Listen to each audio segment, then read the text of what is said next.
जय छठी मैया।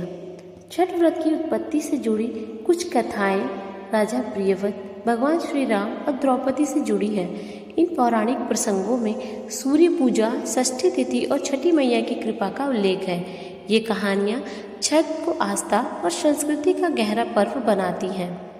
हिंदू धर्म में छठ पूजा का विशेष महत्व है। छठ पूजा का महापर्व भारतीय संस्कृति का अत्यंत पवित्र और आस्था से जुड़ा उत्सव माना जाता है। इस पर्व में सूर्य देव और छठी मैया की पूजा का विशेष विधान है। 4 दिनों तक चलने वाले इस अनुष्ठान की शुरुआत इस साल 25 अक्टूबर 2025 को नहाय खाए से शुरू हो रही है और इसका समापन 28 अक्टूबर को उदयगामी सूर्य को अर्घ्य अर्पित करने के साथ होगा। कहा जाता है कि छठ व्रत का संबंध प्राचीन काल से है। पौराणिक मान्यताओं के अनुसार त्रेता युग में भगवान श्री राम और माता सीता ने अयोध्या लौटने के बाद सूर्य देव की उपासना की थी। वहीं द्वापर युग में कर्ण और द्रौपदी ने भी सूर्य देव की आराधना की थी। इसके अलावा राजा प्रियव्रत द्वारा की गई पूजा से छठ महापर्व का आरंभ माना जाता है। ऐसे में आइए जानते हैं हम पौराणिक व्रत कथा के बारे में। छठ पूजा की एक पौराणिक कथा राजा प्रियव्रत और रानी मालिनी से संबंधित है। कहा जाता है कि राजा प्रियव्रत की कोई संतान नहीं थी, जिससे वे बहुत दुखी थे।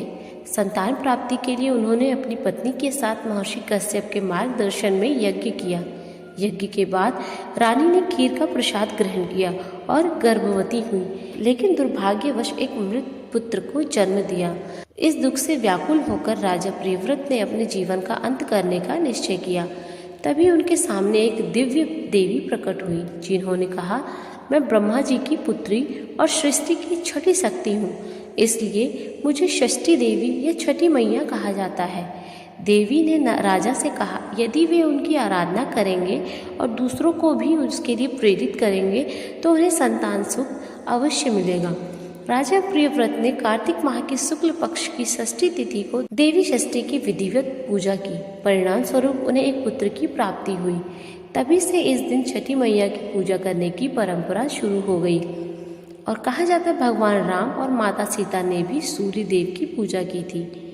पौराणिक मान्यताओं के अनुसार त्रेता युग में भगवान श्री राम के अयोध्या लौटने के बाद छठ व्रत की शुरुआत हुई। लंकापति रावण का व्रत करने के बाद श्री राम को ब्रह्म हत्या का पाप लगा था। इस पाप से मुक्ति पाने के लिए उन्होंने ऋषि मुनियों से उपाय पूछा।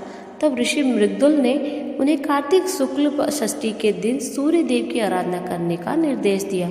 श्री राम और माता सीता ने 6 दिनों तक मृगदल ऋषि के आश्रम में रहकर विधि विधान से सूर्य देव की पूजा की।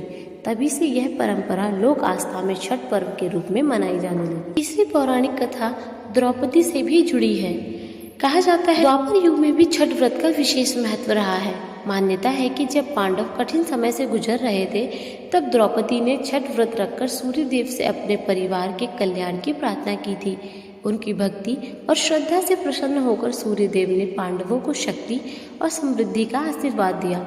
दूसरी ओर दानवीर कर्ण को सूर्य उपासना का प्रथम साधक माना जाता है। वह प्रतिदिन प्रातः काल नदी में स्नान कर सूर्य देव को अर्घ्य अर्पित करते थे। उनकी इस दिनचर्या से ही सूर्य पूजा की परंपरा स्थापित हुई है, जो आज भी छठ पर्व के रूप में श्रद्धा से निभाई जाती है। अगर आपको यह जानकारी पसंद आई हो तो वीडियो को लाइक, शेयर और सब्सक्राइब जरूर करें और कमेंट में जय छठी मैया अवश्य लिखें। छठी मैया की कृपा आप सब पर बनी रहे। जय छठी मैया।